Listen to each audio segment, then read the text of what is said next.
বন্ধুরা, আশা করি সকালে ভালো আছেন। হাফ বাটি মতো গরম জল নিয়ে নিয়েছি। তার ভেতর দিয়ে দিচ্ছি 2 টেবিল চামচ মতো গুঁড়ো দুধ। আমার কাছে লিকুইড দুধ ছিল না, তাই গুঁড়ো দুধই এখানে ইউজ করছি। আর 2 টেবিল চামচ মতো চিনি দিয়ে দিলাম। দুধ, চিনি আর জলের সাথে ভালো করে মিশিয়ে নিচ্ছি। এবারে এর ভেতরে আমি দিয়ে দিচ্ছি 1.5 টেবিল চামচ মতো ড্রাই ইস্ট।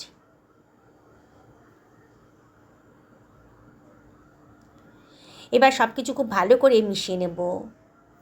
জলটা যেন উষ্ণ গরম থাকে, সেইভাবেই দুধটা গোলাবেন। তারপরে ইস্টটা দিয়ে দেবেন, দিয়ে খুব ভালো করে এটাকে মিশিয়ে নেব।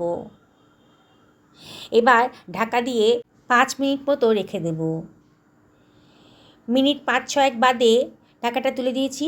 দেখুন, ইস্টটা কিন্তু দুধের সাথে খুব ভালো করে মিশে গেছে। এবার এর ভেতর দিয়ে দিলাম হাফ বাটি মতন টক দই, আর দিয়ে দিচ্ছি 1 টেবিল চামচ মতো লবণ, আর দিয়ে দেব 2 টেবিল চামচ মতো সাদা তেল। এবার এর ভেতর দিয়ে দেব 1 টেবিল চামচ বেকিং পাউডার আর হাফ টেবিল চামচ বেকিং সোডা। এবারে আমি সব কিছু খুব ভালো করে একটা হুইস্কের সাহায্যে মিশিয়ে নিচ্ছি।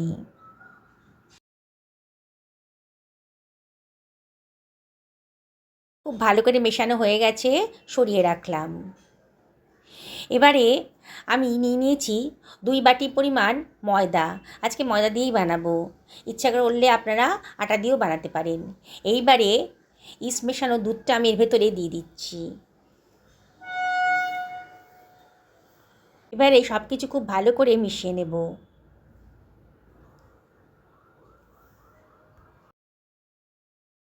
প্রথমে জল দেব না, দুধটা দিয়ে মেখে নেব। যদি প্রয়োজন হয় তাহলে একটু জল দেব। দেখুন, আমার একটু শুকনো শুকনো লাগছিল, আমি এই বাটিটা ধুয়ে একটু জল দিয়ে দিচ্ছি। দিয়ে এবার ভালো করে মেখে নেব।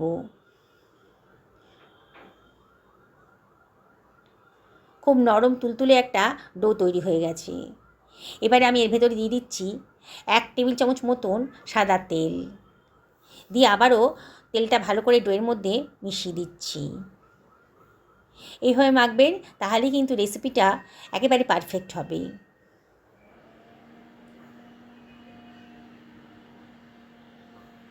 দেখুন কতটা স্মুথ ডো তৈরি হয়ে গেছে। এবার এটাকে আমি ঢাকা দিয়ে সরিয়ে রাখবো 8 ঘন্টার জন্যে। আমি খানিকটা চিকেনের পিস নিয়ে নিয়েছি।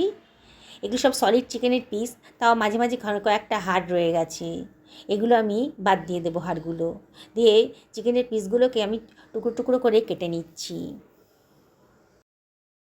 চিকেনের পিসগুলো টুকরো টুকরো করে কাটা হয়ে গেছে, এবার সরিয়ে রাখলাম। আমি একটা ফ্রাই প্যান গরম করতে দিয়ে দিয়েছি।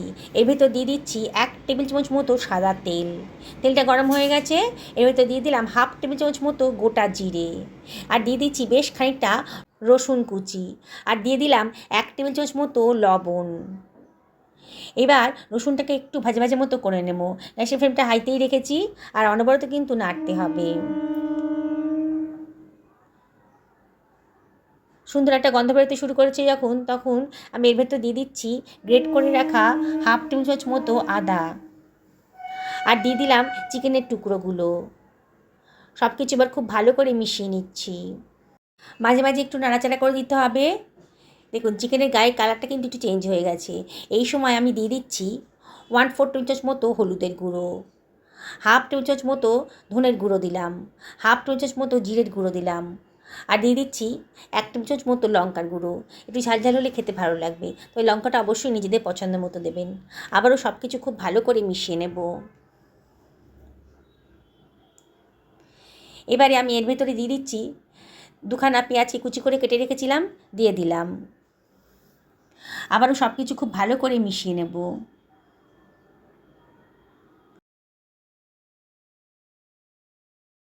মিনিট খানিক নাড়াচাড়া করার পরেই আমি এর ভেতর দিয়ে দিচ্ছি 1 টেবিল চামচ মতো ভিনিগার, আর দিয়ে দেবো 2 টেবিল চামচ মতো সোয়া সস। আবারও সব কিছু খুব ভালো করে মিশিয়ে নিচ্ছি।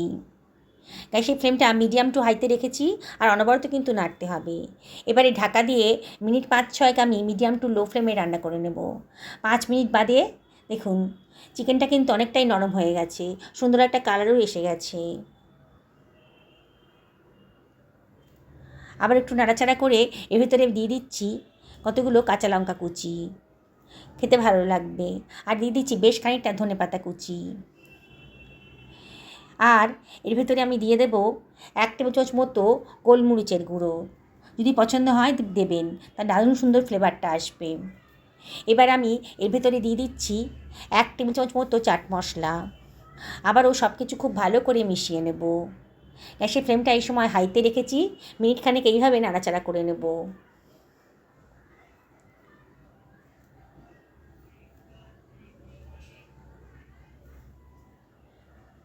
দেখুন খুব সুন্দর করে এটা রেসিপিটা তৈরি হতে চলেছে।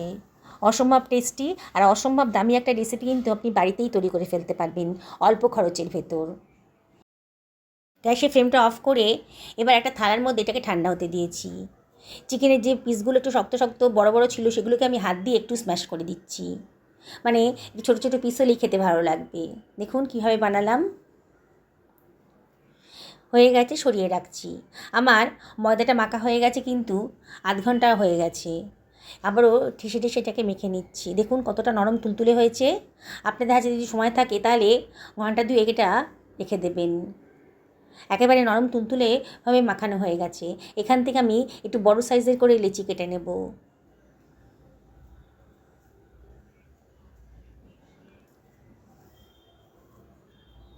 একটা বড় সাইজের লেচি চাকির উপর নিয়ে নিলাম। তেল দিয়ে এটাকে আমি বেলে নিচ্ছি গোল করে। আমরা যেমন পুরি বানাই, পুরির সাইজের মতো করে বেলে নেব। এইবারে এর ভিতরে আমি দিয়ে দিচ্ছি চিকেনের স্টাফিংটা দিয়ে, দেখুন ভিডিওতে যেমন দেখাচ্ছি সাইডগুলো ধরে সিল করে দিলাম। এইভাবে করবেন, তাহলে কিন্তু পুরটা আর বেরোবে না। এবার হাত দিয়ে একটু চাপ দিয়ে দিচ্ছি। আলতো হাতে একটু বেলেও নিতে পারেন। দেখুন আমি একটু লম্বাটে লম্বাটে করে বেলে নিচ্ছি। খুব বেশি বড় করব না, আর খুব বেশি ছোটও হবে না। দেখুন আমার তৈরি হয়ে গেল। এটাকে সরিয়ে রাখছি। শেপটা একটু ঠিক করে দেবেন, দেখতে ভালো লাগবে। আমি আরেকটাও আপনাদেরকে বেলে দেখাচ্ছি। প্রথমে একটা বড় সাইজের লেচি তেল দিয়ে একটুখানি বেলে নেব। তারপরে এর ভেতরে দিয়ে দিচ্ছি বেশ খানিকটা চিকেনের স্টাফিং। আজকে আমি চিকেন দিয়ে বানাচ্ছি, আপনারা ইচ্ছা করলে আলু দিয়েও বানাতে পারেন। বাটির মতো করে মুখটাকে ভালো করে সিল করে দেব, যাতে পুরটা একেবারেই না বেরোয়। আবার হাত দিয়ে চাপ দিয়ে এটাকে গোল করে নিচ্ছি। দেখুন কত সুন্দরভাবে তৈরি হয়ে গেল। আলতো হাতে একটু বেলে নেবেন, হাত দিয়ে একটু শেপটা ঠিক করে দেবেন, দেখতে ভালো লাগবে। এইভাবে সমস্ত পুরিগুলো আমি রেডি করে ফেলেছি। আমি এখানে 6 টেবিল চামচ মতো সাদা তেল গরম করতে দিয়ে দিয়েছি একটা ফ্রাই প্যানে। তেলটা যখন গরম হয়ে গেছে তখন গ্যাসের ফ্লেমটা মিডিয়াম টু হাইতে রেখে আমি 2খানা পুরি দিয়ে দিলাম। ওপর থেকে একটু তেল ছিটিয়ে ছিটিয়ে দেবেন, তাহলে ওপরের পোর্শনটাও সুন্দরভাবে ভাজা হয়ে যাবে।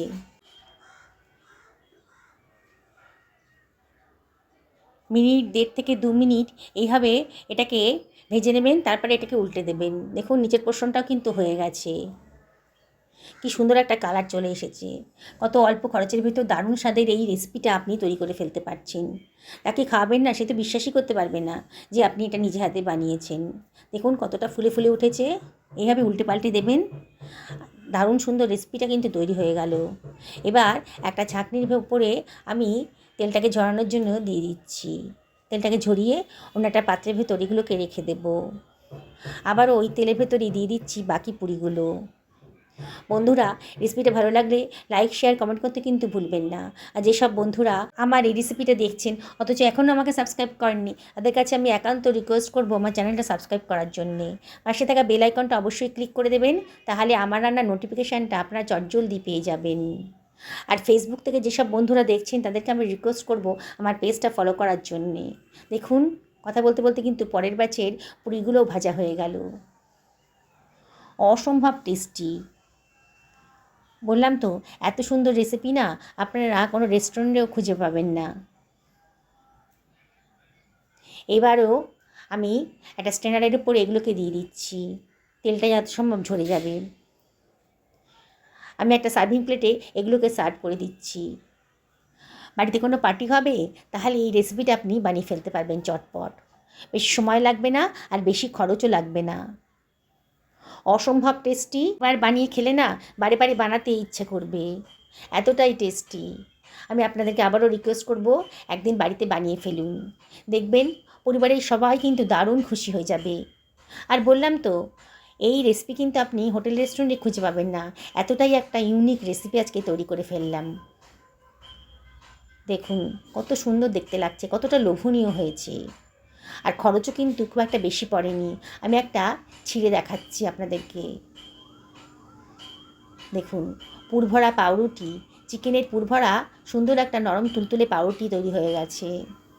কি বানাতে ইচ্ছে করছে তো? তাহলে আর দেরি করবেন না, একদিন বাড়িতে বানিয়ে ফেলুন। চিকেনের সলিড পিসগুলো দিয়ে অনায়াসে কিন্তু আপনি এটা বানিয়ে ফেলতে পারবেন। ময়দাটা মাখা থাকলে মাত্র 10 মিনিটের মধ্যেই কিন্তু আপনি এই রেসিপিটা তৈরি করে ফেলতে পারবেন। দেখুন কতটা নরম তুলতুল করছে। কি বলবেন, চিকেনের পুরভরা পাউরুটি? দেখুন কতটা লোভনীয় হয়েছে। সকলে ভালো থাকুন এই কামনা করে ভিডিওটা শেষ করলাম। নমস্কার।